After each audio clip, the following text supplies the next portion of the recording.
All right. Well, there we go. We are live for the very first installment of the Bench Chat live podcast. I'm your host, Chris Buchan, and I'm here with co-host Nathan King of Nathan King Fine Jewelry and Opals and Gold. Hello, Nathan. How are you going over there? Good morning, Chris. I'm doing fine, thank you. All right. So, Nathan, tell the people watching at home what Bench Chat is all about. What made you decide to found this group? I like watching podcasts. Yeah, um, find that I get a lot of information out of them. I'm relatively new to the jewellery industry, and hence, I don't see a lot of podcasts out there. I'm only aware of a few. So I thought a group where we could share podcasts with a range of people would be a great idea. And then, of course, that idea developed with yourself. Do you want to share your thoughts on that? Yeah, no, that's fantastic because I was curious what had kind of brought us together in the idea of starting this. See, from my perspective, my point of view, and I've listened to a few of the podcasts too. Obviously, a lot of people are following and listening to Setting the Standard, right, with Ian Barnard. And there's a few other podcasts actually out of Australia. There's the Jewelers podcast, which is one that I've listened to as well. And what I noticed is in these podcasts, you're always hearing from the big names in the industry experts, master goldsmiths, master engravers and setters. And that's really cool because, all of us who aren't quite at that level yet, in various stages of the journey of jewelry making and engraving and stone setting and everything that goes into it, we all aspire and look up to these guys and their work. But I always thought it would be an interesting idea to have these kind of conversations, with the novices and the beginners and people that are, they're coming into the industry and finding out what was it that made them decide to go down this journey. I mean, for speaking from my own perspective, I can't actually remember what it was like to be a beginner in the industry. Like my brain is just it's mush. I have a terrible memory. Anything beyond a couple of years and it's gone. And I've been doing this for I don't know 16 years off and on. So I just don't remember. So I thought it would be really interesting not only to kind of relive maybe some of the feelings that I was getting back when I had started by talking to people that are newer in the industry, but also opening up and discussing some of the difficulties, challenges, or even wins that they're experiencing through their journey as well. Because there's a lot more people that are newer or who aren't, the Barnards or the Tuggles or the Marchiafavas of the industry. There's a lot more of them than there are of the big household names. So I feel like something like this will help people really connect at all levels of the industry, not just the highest part of the industry. Mm, yeah, great idea. Let's see how it goes. Well, and starting with that, you mentioned in the introduction that you haven't been in the industry all that long. I think you're coming up to about a year. Is that right? 2 years, coming up to about 2 years now. Wow, now that went fast. Like that's how quickly time passes in my world where I've been speaking with you for pretty much the entire time that you've been making, right? I think you got your start through Peter Keep's Jewelry Training Solutions, right? Correct. Yeah. Yeah, Thoroughly recommended. yeah, absolutely. Me too. I'm a student of Peter's as well. There's quite a lot to learn there. But wow, God, I can't believe you're coming up on 2 years already. Man, that went so fast. Um, but I wanted to ask you, or at least start by asking you questions about your journey so far, because there's a few things I've noticed about you and your journey into the industry, and I think it's important that a lot of people could learn from some things that you've done. One thing to start with is I'm noticing that you've been very, very interactive in all of the online communities, like every single group that is possibly available on Facebook and Instagram, you're in it. So, what would you say? Um, how has that affected your journey thus far? So, I was thinking, is that a good thing or a bad thing that I'm in every single group? And Well, judging by the quality of the work you're putting out, I'd say it's a damn good thing. um, yeah. So absolutely, I've got a lot from joining the various groups, and you got your different groups with your different specialities, don't you? So like your stone setters group and your bench, so setting for the setters group, your bench jewelers group, who are a little bit more formal, and guys have been in the industry a little bit longer, a little bit more serious. Jewelers helping jewelers, which is a bit more yeah, interactive. that's a big one. Jewelers helping jewelers. They're up to, I don't know, like 40,000 members or like more, something like that. Like they're huge. Yeah. And then engraving, one of the engraving groups I've joined recently, which is more focused on engraving, obviously, than jewelry, and haven't got so much from that group yet. But yeah, they're all good.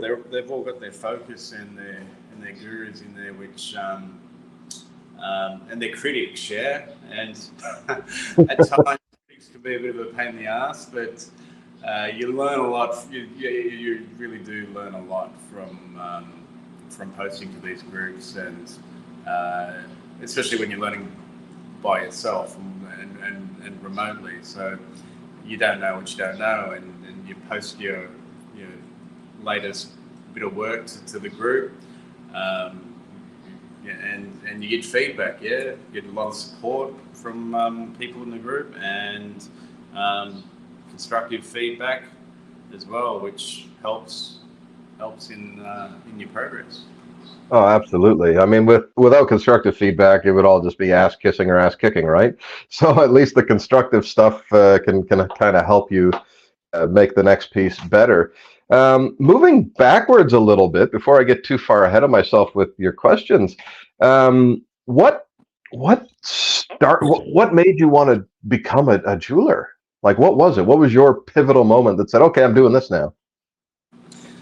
I've always needed to keep busy. Yeah, so um, for my profession, I'm an engineer.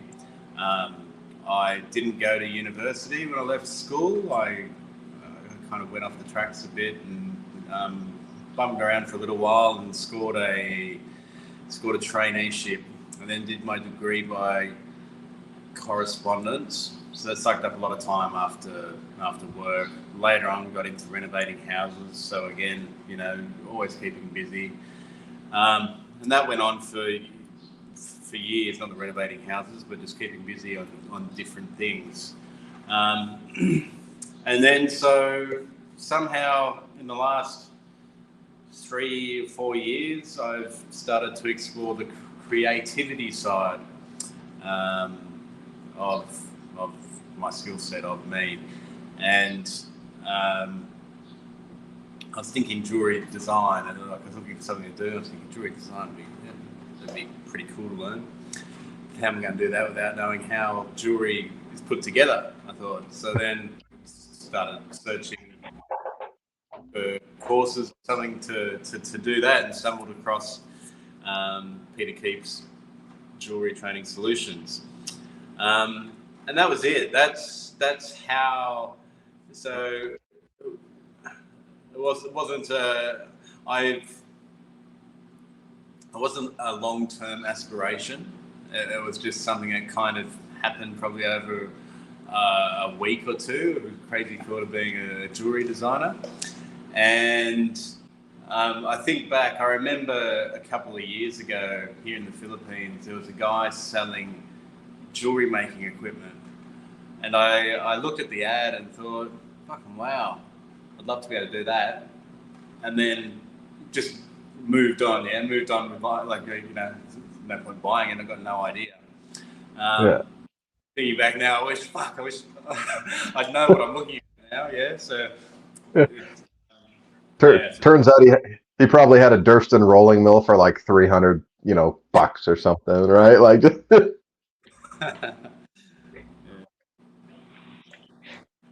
well, that's cool. So you decided that you wanted to keep busy and get out of the home remodeling and engineering stuff, and you just decided one day you wanted to get on your hands and knees and crawl around looking for 1 millimeter CZs.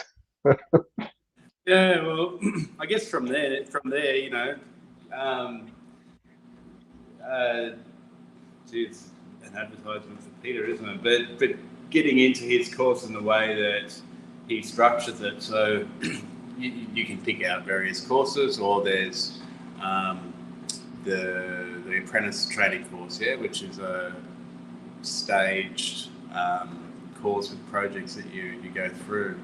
Um, and the way he kind of introduces you into doing basic stuff with chains or just material and cutting out pieces of brass and copper and getting them to fit together is a nice introduction.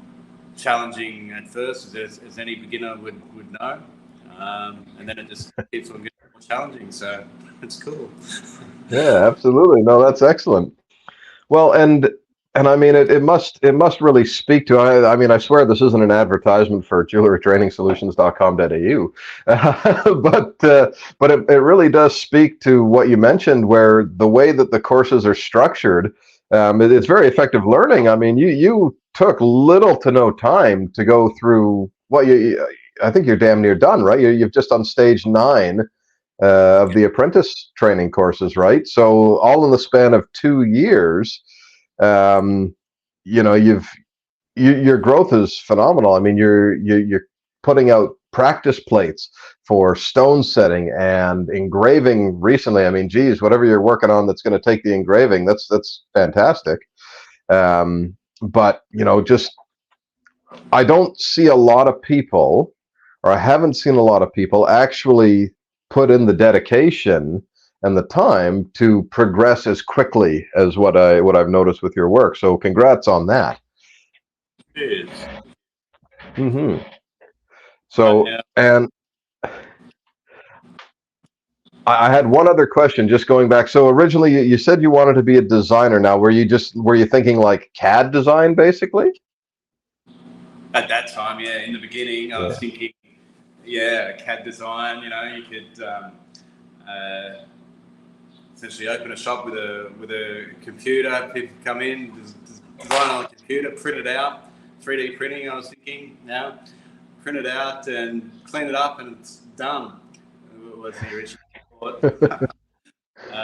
Well, and it's funny because I had to laugh. If you go back in the recording here, I was trying to stifle a laugh when you said, "Oh, before I do the design, I think it would be proper to learn how this stuff is built," because that's one of the big complaints, I guess you could say, from people that actually work at a bench when it comes to a lot of CAD design jewelry and printed jewelry, and they're going, "Oh my God, like who designed this? They've obviously never made a piece of jewelry in their life before. They're really good at designing it on computer." So when you said that, I'm sure a lot of people who will watch this are going to have quite a laugh at that. Yeah, Maybe not the CAD designers though, but who cares about those guys, right? yeah, that's right. Sometimes, yeah, common sense sometimes, isn't it? But anyway, yes. So what's the next step? Because right now you've got Nathan King Jewelry, and you've just launched opals and gold. So which which of your brands are you going to be putting more of your focus in for the duration of 2024? Probably both equally. Wow. Uh, Opals and gold obviously focuses on opals and gold, and I have a passion for opals and producing unique jewelry. So that's something that I'm definitely going to focus on, and I'm getting at a stage now where I can, attack, I guess, a complicated piece. Um, but equally, I will focus on non-opal pieces as well. So that's kind of the Nathan King jewelry side of it. So yeah, I'll focus on both brands, be it focusing on individual pieces within those brands, trying to produce something a little bit different. Yeah, well, and speaking about different, that one ring with all the gemstones that you just recently did, what a beautiful piece. I mean, it really looks like you swung for the fences on that one. That one had flex written all over it. Big, strong flex of the jeweler muscles. Yes, well, thank you for the push to flex. So for those watching, Chris encouraged me that it was time to challenge myself and do something outstanding. So I had this design sitting on the side, ready to go, and it was the right time. So yeah. Yeah, excellent, excellent. Well, that's important too, because I seem to recall in our conversations you were receiving some form of, I don't know, what would you call it, criticism.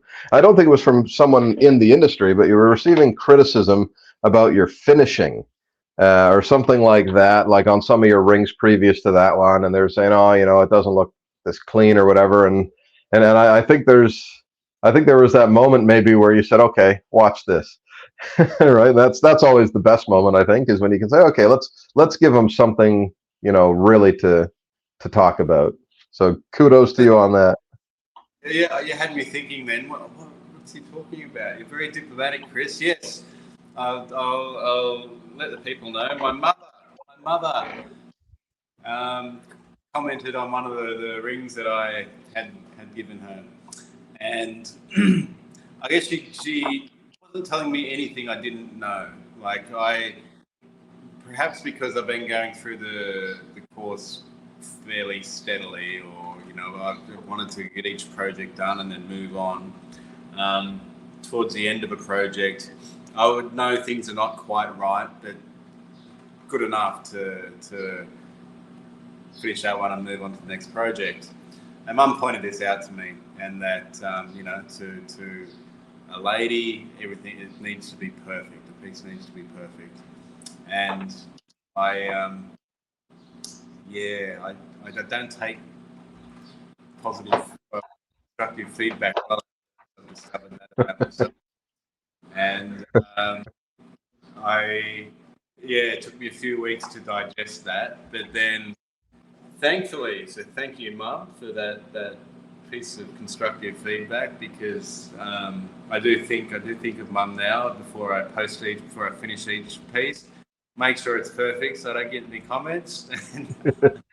No, that's important to have, and I'd be curious as we progress on with these episodes and have more guests on this podcast. Is I think that's a question that I want to ask each of them moving forward. Is who is that person for you? Who's who's the quality control gate? For me, it's my wife. My wife Stephanie has always been on my ass about, like, and just like she doesn't need Optivisor, she doesn't need a loop. She'll look at it and she'll be like, this, right? So that's when I knew that my work started getting good. Is like I showed her a piece and she looked it over. She's like, "Oh my God, this is the best thing you've ever built." Like, I can't find anything about it. I'm like, "Well, do you want a loop?" Right? So no, that's good. You've got that from your mum. So Yes. Yeah. What about yourself? What about you? So you started 16 years ago? yeah. It's like 16 years now. Yeah, basically, long time now. I actually started into the industry. I'm somewhat of an alien. Like, if you look at a lot of the bench jewelers or the salespeople or the managers and all these like business owners, and like they do one thing, maybe two, but me, I did it all. I actually started in the industry as a salesperson. Um, I joined the industry because I was actually dating a girl at the time, and I was a broke university student, and I wanted to get her a ring. And there was a jeweler that was hiring for salespeople, and I'm like, hey, I could probably get a discount on this ring if I work there. So that's how I got into the industry. But then it had actually progressed through. I don't know, maybe after a year, I was working for a jeweler, and we had an on-site repair goldsmith. He was a little Vietnamese guy, awesome guy, really funny. His name was Quoc, or his name still is Quoc, but I haven't seen him in decades now because I move all over the country. But I was mesmerized by his work because he had a window to his shop that looked right up above, down on his, on him and his soldering board and his bench pin as he was working. And anytime I wasn't serving customers, I was either in the back office looking over his shoulder, or I was looking through that window watching him. And I don't know, maybe I'm like a pyromaniac or something, but anytime he was on the torch, right, it just fascinated me. It just absolutely, kicked my ass the whole time. And I mean, he used two torches. My to a large degree, my setup is based, on his. So he had a Miko midget and he had a Smith Little torch, and I have a Miko midget and a Smith Little torch for the same reasons that I was emulating him. So as things progressed in that role as the sales guy, I eventually was promoted into management. And the stores switched brands, like ownership. So the one store closed up shop to move to another big mall that had opened up in another province in Canada. And the market at the time was saturated with this brand of stores. They had like 3 or 4 and real, like, a few blocks away. So they're like, okay, we'll close this one because it's the smallest revenue band. Move away.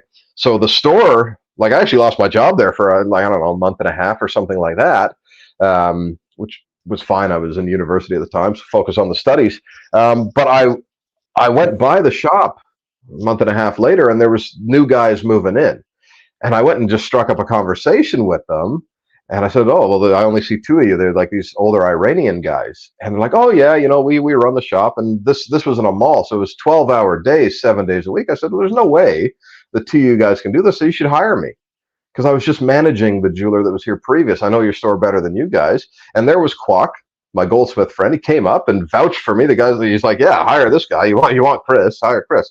So that's how I got in working with these guys. And then a few months after that, one night I was doing, I don't know, like, management crap. I was writing checks basically, and Quoc had finished for the night, and he brought me his invoice for the week. And I mean, it was a banging invoice. Like, I think probably for that week of work, his invoice was like $4,500, which was just ridiculous. Here I am, I'm a 21-year-old, or however old I was at the time, 2021, and I see this amount of money and I go, Jesus, I'm doing the wrong thing here, because I wasn't making that much managing the shop. So the very next day, right, I made the decision. I said, I want to do this, right, because I had already been doing polishing and watch battery, just minor stuff.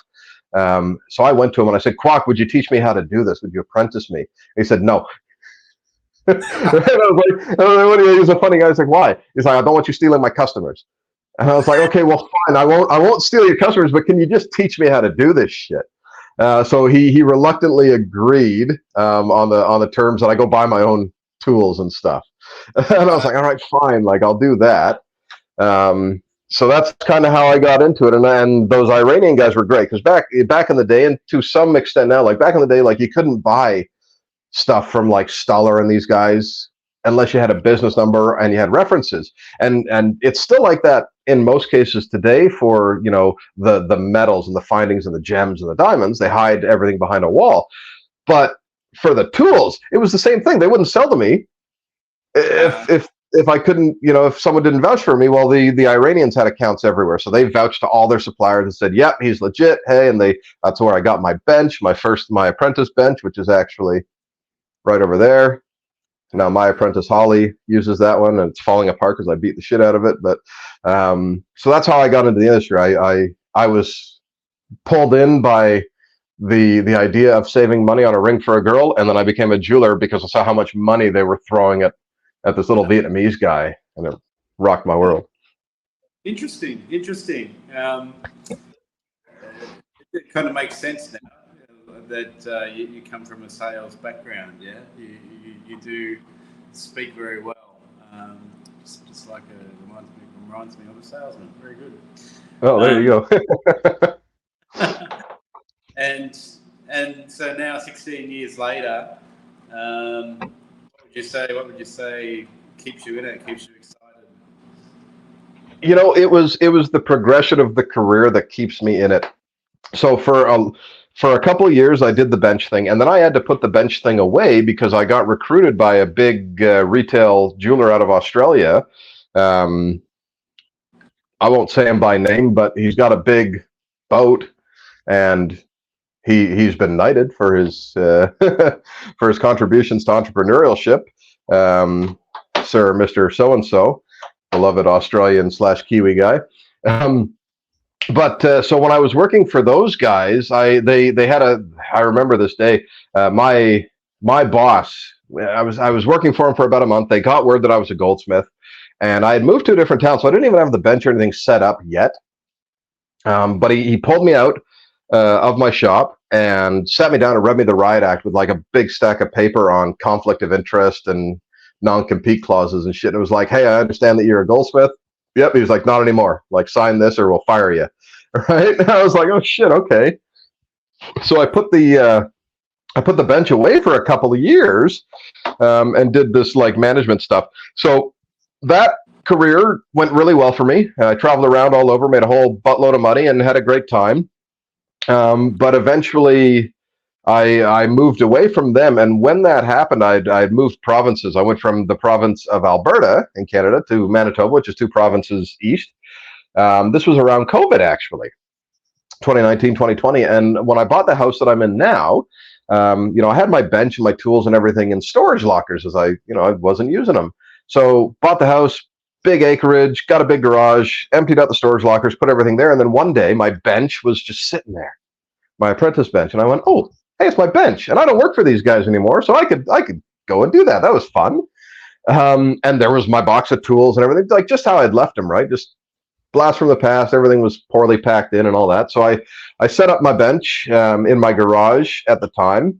And I was just like building some pieces and shaking off the rust and doing repairs. Like originally, I wasn't a hand fab guy. I was a repair bench jeweler. That's what Kwok had done. Like I'm sure he'd made a few pieces, but I don't recall really anything. It wasn't his thing. He was more about doing repairs. So that's what I had done. I'd always kind of made money as a side hustle doing repairs and things like that, mostly for Freemasons, because I'm a Mason, and then I figured, that's because remember Kwok was like, don't steal my customers when he was teaching me. And I said, okay, fine. Well, I'm a Mason, and every Mason I know has got a ring, and every Mason with a ring has a wife, probably with more rings that need sizing and shanking and all this stuff and broken chains. So that's kind of how I did it. Is I focused on repairs with the Freemasons, and then eventually moved away. And I had done some work sporadically, but we don't tell that Australian company that was happening at all, ever, once or twice. It doesn't matter now. But then I kind of wanted to get into hand fabrication, and that's how I ended up going to JTS and finding Pete's stuff, because I was really rusty, and I hand fab something, and it was just sloppy. Like I could do an amazing repair. I was really, my work was known in Canada for my repairs, but I'd hand fab something and it just wasn't quite right. So my wife, Steph, she would say, no, this is shit, change this. Oh yeah, it's not good. So I saw Pete's stuff. I think it was on YouTube, actually. Like he had a bunch of the courses, but they're like, you get 40 or 50% of it. All the important stuff's kind of hidden in the back. Hey, if you want this, pay for it. So finally I was like, fine, let's do that. Right. At the time, the Canadian dollar was beating the Aussie dollar on the exchange. I'm like, hey, what can be wrong for like $50, right? $50. So I think I dropped probably $1,050 worth of stuff in a year or two or whatever it was on Pete's courses, and they helped fill in the gaps. And then just more time on the bench doing that kind of got me back in the swing of things. And then my hand fab work got what it is now, which a lot of people now are telling me that it's looking pretty good. So that's kind of how I ended up there, and that's what keeps me going. It's now the pursuit of wanting to just be better than the last piece I did. And with my work, like people are telling me, every piece that I've put out, in the end of 2023 and the beginning of 2024, it just seems to keep getting better. The feedback that I'm getting, everyone's like, "Wow, another banger." And it's like, well, yeah, good. I'm still not where I want to be. Like, I always want to look at these guys like Matt Tuggle, who is fantastic, by the way, right? Got Matt on Messenger all the time. I try not to take up too much of his time because you got to imagine there's there's got to be hundreds of guys like me or you or any of these guys that are trying to slide into their DMs. So I try to not make it a one-sided conversation as much as I can with guys like Matt. For me, it was actually in the height of the pandemic. What really drove me to want to do better was Bobby White. Are you familiar with Bobby? Okay, so Bobby White's out of London in the UK, master goldsmith. He's been doing it for like forever, but he's not that old of a guy. Like Bobby's probably, I don't know, in his 40s, if that. Cool dude, really clean work, like just robotically clean. And I mean, he's won awards for like, the motion ring that he invented and sold to Rihanna. And basically, in the height of COVID, Bobby and his brother Tommy, kind of said, to propel their brand and to, stop them from, I don't know, like falling apart like the rest of the world. They launched an amazing marketing campaign. They went on things like Skillshare, and they learned how to do fantastic, filming and editing work. And they started making these promo videos of these very unique pieces that Bobby is building. And videos of him hand fabbing, and it's just everything is so crisp and polished. And I remember looking at his work and going, wow, that's fantastic. I want to make work like that. And then I said to myself, I said, well, the only difference between a guy like Bobby and me, or anyone for that matter, is time. Right? He's got a micromotor, he's got a microscope, he's got a torch. Well, I've got all of those too. So it's just a matter of time in the seat at the bench, making pieces, practicing, whatever you do. But it's like, I realize that I can make work like that. Anyone can make work like that if they put in the time. So for me, that's what's keeping me going, is I want to be able to make pieces where one day someone's going to say, wow, look at that. Yeah, absolutely, you're right there. I look at a range of people in the industry here, and I can't name them. Terrible memory. But I think the same thing. Yeah, they're fucking amazing. And if you've got the time to learn that skill, you can put that time in. There's nothing stopping you, really. Yep. Other than kids, family, other commitments. Well, and you know what? Like I have 3 kids and a wife and a bunch of cats, and I used to have a dog, but it died. So that's one thing off the plate. Haha. But like, it's really the best way to balance it is you just ignore all of them, right? Just, hey, you know what? The kids are gonna grow up and they're gonna hate you anyway when they're teenagers. So just ignore them and do the stuff that you want to do.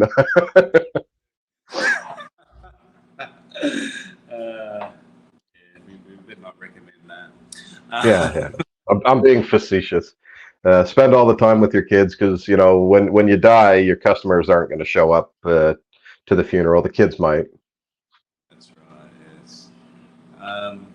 There are a couple of things you mentioned in there. Yeah. So your work recently, I think you had a 2-carat diamond.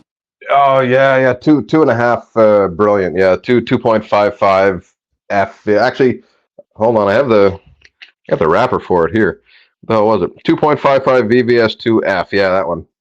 Ideal cut. Yeah. It was good. That was very nice. And in addition, like you mentioned, the guy in the UK doing his marketing videos. Your videos are bloody next level. Yeah. But YouTube, it's great. I love the angles that you get in the slow mo, and it's really good. Yeah, thanks. I'm my video. See, I'm glad that people like that. I've received some feedback. Obviously you just gave me some nice feedback. Thank you so much. And there's a couple other jewelers that I know locally where I live, and they're like, "Wow, man, like really good video. Except you've got filthy fingers. Clean it up." And I kind of laugh because like we sit at a bench. You can't. There's guys on YouTube that are making pieces of jewelry using all manner of tools, whether primitive or modern, and none of them have dirty hands. So maybe I am the problem. But no, with my videos, like I made a decision because I'm like, okay, well, the social media thing, to me it's a monster. I don't like the fact that it's not enough in today's world to be a good jeweler. You have to be an amazing content creator too. And I struggle with that. Like if you look at my Instagram, it just sits there dormant, and I hate it. I every now and then, if I'm making a piece like a big one, then yeah, I'll venture to do a video. But I hate having to stop and change the angles and do the edit and all this stuff. It just slows my build progress down, and I'm still not happy with the results that I'm getting because I'm doing it all on a cheap, it's an old phone. I film all my stuff on a Samsung Galaxy S10, right? Like it's so. But thank you. But yeah, no, I'm glad someone enjoys it. I don't know if it's imposter syndrome or what it is, but I hate the videos that I've made. Like I look at them, I'm like, the film quality is grainy here. This, that, and the other. But it's a work in progress. It's a lot like building the jewelry. Like I just need to do it more. I need to make more videos. But what I'll do is I'll start filming, but then I'll get so wrapped up in the work, and I'm on the bench and I'm filing away and I'm drilling, and next thing you know, it's like, oh shit, I didn't turn the camera on. Fuck. So there goes like 3/4 of the build, and no one wants to watch an incomplete build video, right? But for the most part, any of the videos, I think my most successful video was the one with the pink diamond pear cut stone. And I mean, like all I did was try and emulate some of the really big successful channels. Like I'd watch their videos, like Anif G. Actually, have you ever seen Anif G on YouTube? He's like, I don't know if he's out of India or Pakistan, where the hell he's from, right? Yeah. But I made that video with that pink pear, and someone went in the comments and actually accused me of stealing an Anif G video and not crediting him. And I was like, I made that video of me making that ring on a bench that I made myself, right? And like I just like laid in this guy. I was like, well, but that's how I knew like that video was doing all right, right? I got accused of literally thieving a video from a channel that has millions of subscribers, and I was like, hey, I got 8,000 views. Like, hey, right on. I've made it. I'm famous, right? But that's how I did it. I just wanted to emulate what I was seeing in the videos that I enjoy watching, and hopefully it would work. Yeah, well, pretty good. I'm surprised that you're not happy with it, but then that's the perfectionist in you, I guess, which goes along with making jewelry. Yeah, so it does suck time, doesn't it? Yeah. And phone memory. You can never have enough. You can never have enough space on the phone, right? But your videos, you put out a lot of content. That's another thing that I've noticed with you is, I mean, not only are you putting out a lot of content and it's good quality content, but just recently you actually had someone who very similar came up through the Jeweler Training Solutions, and David. I'd love to actually interview David, but he, we've been kind of mentoring this guy from afar. Quite a few of us have kind of joined in to help him through his making journey. But he named you like right away. He's like, hey, I'm looking for, solutions to my filming problem. I want to hear specifically from Nathan King. And he called you out. And I was like, I was laughing, man. I was cheering for him. Like, oh, you're famous. Yeah, that was funny. It's pretty, like, I find it pretty basic, yeah. Like you saw my setup. It's just a little. I'll show it now in case anyone's curious. How do I do it? Phone stand. That's it. Next thing. Yeah. I have a confession. I have a confession to make. I bought the phone stand. Like I followed your link, saw it, and I was like, I have to buy this. So thank you for enriching my future filming. Yeah. Welcome. Oh well. We're up to about 40 minutes. Maybe we should finish it up for today, Chris. Yeah, sure. You know what? Let's finish it up. Closing statements and things like that. We've had a good conversation. We've had a good introduction. Hopefully, someone will watch this and want to engage with it. On the topic of engagement, as mentioned in the intro and throughout the podcast, Nathan and I will be looking actively for people from all areas within the industry, whether you're brand new, it's your first day, or if you're somewhat of a novice and you've been at it for 9 months or a year or 5 years or more progressed than that. We're going to be looking for people to sit down and do what we've done here in this episode and have a conversation and get to know you and get to hear your perspective and your story in regards to your journey as a jeweler or an engraver or a stone setter, or heaven forbid, a CAD designer. Yeah, sounds good. So with that, we'll see you guys next time. Yeah. Yeah, we'll see you guys next time. Thanks for tuning in.